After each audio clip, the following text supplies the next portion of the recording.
All right, let's get back into market cycles. Yes? Yes. All right.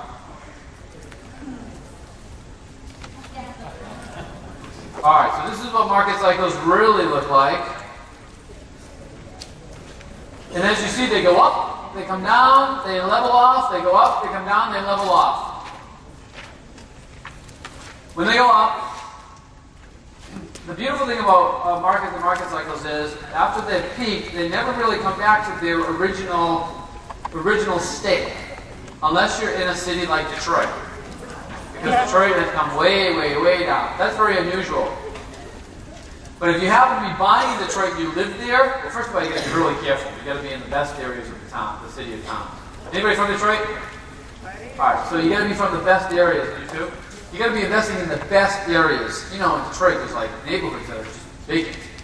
So be smart when you're investing in there. Yeah, you can get houses really cheap. Eventually, will the city come back? Yes.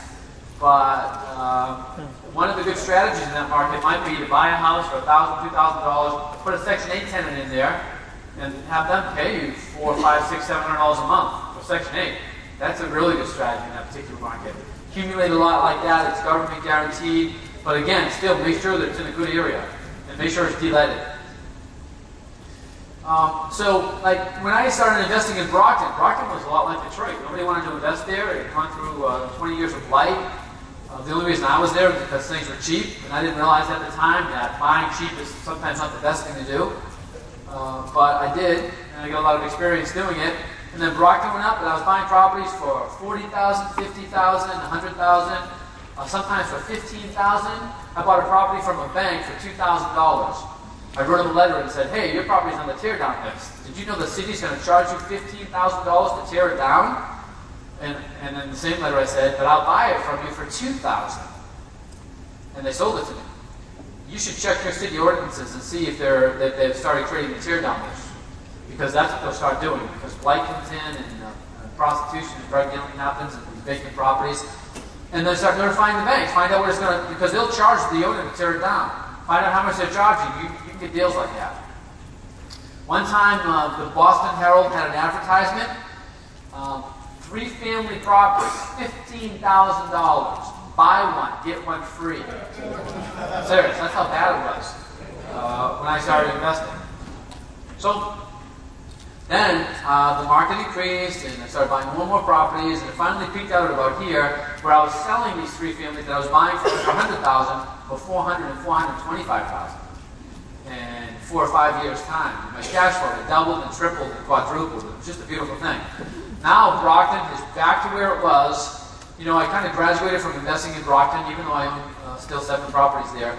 And I've been around the country buying properties. And I used to have an office in Brockton, and I moved that over a couple other cities, a nicer place.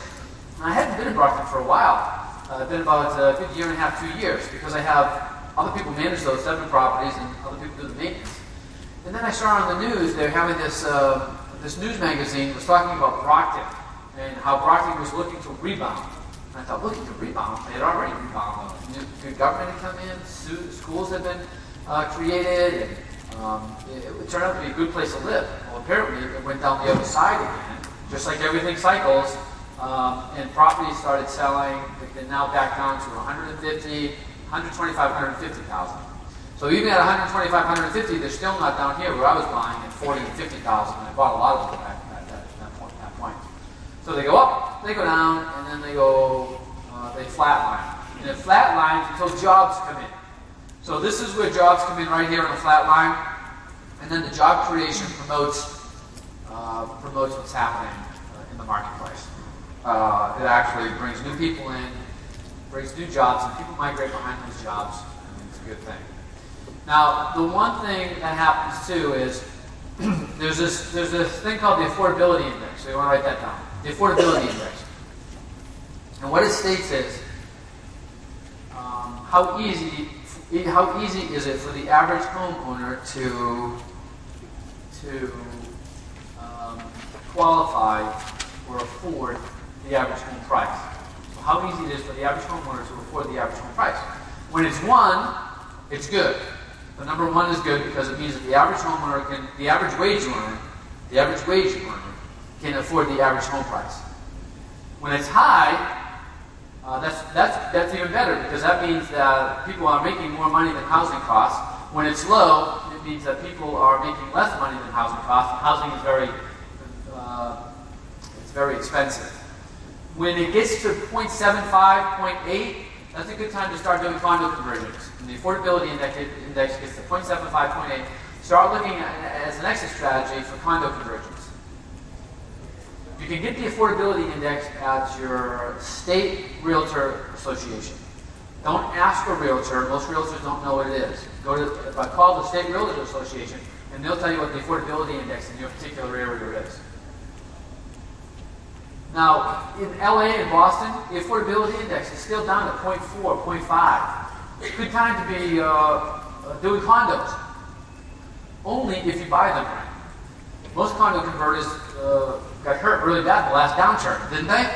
Yeah. But there are still people buying 3 families, multi-families, apartments, and converting them in areas because the affordability index is so low and making a ton of money. Like Steve Stacks, for instance. I don't know if you noticed on the slides that we're going through for successful coaching students, but Steve Stacks bought a 3-family property in a major city last year, converted it into condos, and made just under $300,000 on the resale.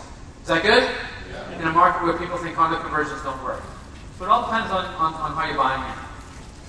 So just to reiterate, market cycles go up, down, they level off, they go up, down. Prices almost never get back to where they were. Local people will think they're going to get back to where they were, but they won't. And if you're a local person and you're in a down market, just know that they're going to bottom out at higher than they were last time.